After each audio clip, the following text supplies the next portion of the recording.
ఆఫీస్లో వేస్తారుగా బజ్జీలు. ఈ పిచ్చిలన్నీ చూడకు పోసుకొని తినక బజ్జీలు వేసేది ఏందో నాకు ఇప్పటికీ అర్థం కాదు.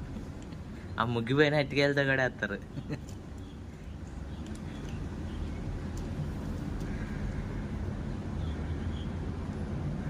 అది వేస్ట్ చేయర్లే ఫుడ్. బాగా ఉంటాయి కాయలు ముగ్గిపోయింది బాగా. నేను అంటుంది ఈ సగం కోసి నీకు ఈజీగా ఉంటుంది అప్పుడు. దానికి ఉంటేలే బ్రో. నేను అంటుంది ఈ మొక్క తీసేయన్నా, ఆ మొక్క కోసేసావు అనుకో నీకు ఈజీగా ఉంటుంది. రావు అట్లా, ఎందుకంటే ఇక్కడ కూడా కాయలు ఉంటాయి. కాయ అసలు అలా కోయరు దీన్ని. ఇది ఉందా తోన, దీని అమ్మట్లన్నీ కాయలు ఉంటాయి. దీని వరకు కోసుకుంటూ తెస్తాం. అదేలే.